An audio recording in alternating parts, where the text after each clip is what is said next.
किसान भाइयों, अभी धान की फसल हमारी गभोट अवस्था से लेकर बाली निकलने की अवस्था में आ गया है, या कुछ किसानों के धान की फसल में बालियां निकल गया होगा। इस समय भूरा माहो का प्रकोप होता है। भूरा माहो पौधे और बालियों से रस चूसकर उन्हें कमज़ोर कर देते हैं, जिसके कारण धान में अच्छे से दाने नहीं बन पाते हैं, दाने का भराव अच्छा नहीं होता है और दाने पोचे रह जाते हैं, खाली रह जाते हैं। और अत्यधिक प्रकोप होने के कारण हमें फसल झुलसा हुआ दिखाई देता है। माहो धान की फसल में जहाँ तक पानी भरा रहता है उसके ठीक ऊपर अंडे देती है, इसलिए हमें खेत में हमेशा पानी के लेवल को चेंज करते रहना चाहिए। जैसे आप 5 सेंटीमीटर पानी भर कर रखते हैं तो कभी 6 सेंटीमीटर पानी भरिए, फिर 3 सेंटीमीटर, 2 सेंटीमीटर या फिर पूरा 0 सेंटीमीटर तक कर दीजिए। इससे जो है अंडे नष्ट हो जाते हैं। बालियां निकलने के समय गंधी बग का भी अटैक होता है। ये भी धान की पत्तियों और बालियों से रस चूसकर उन्हें कमज़ोर कर देती है, जिसके कारण धान के दाने पोचे और खाली रह जाते हैं और उत्पादन में काफ़ी नुकसान होता है।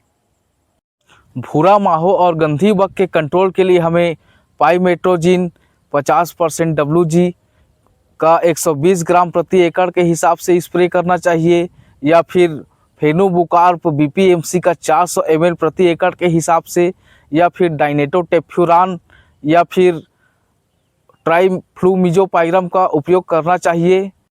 किसान भाइयों, पाइमेट्रोजिन बाज़ार में सिजेंटा कंपनी का चेस के नाम से आता है, या टाटा रेलिस का क्लू के नाम से आता है, या कोरोमंडल का एक्स्ट्रा के नाम से आता है, या फिर अडामा कंपनी का सिगालित के नाम से आता है। और फेनुबुकारप BPMC जो है बाज़ार में नाक या हलचल के नाम से आता है, या ब्लास्ट के नाम से आता है, या हापासाइड आदि नामों से आता है।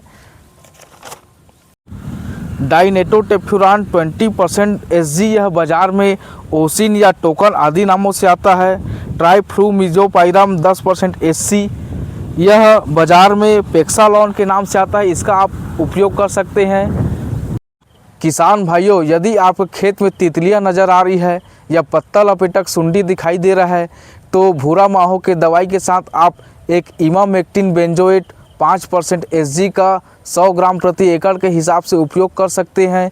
यह बाज़ार में टटकल, मिसाइल और प्रोक्लेम आदि के नामों से आता है।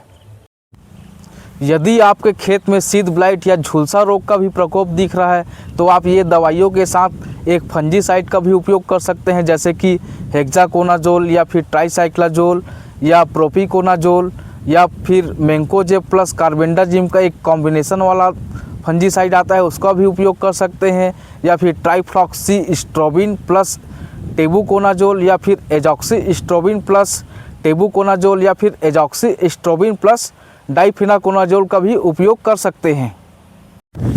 किसान भाइयों, आपको यह ध्यान रखना है कि बाली निकलने के समय हमें कॉपर वाला फंजीसाइड का उपयोग नहीं करना चाहिए, और ये ध्यान रखना चाहिए कि बालियां निकलते समय हमें शाम को 4-5 बजे स्प्रे करना चाहिए।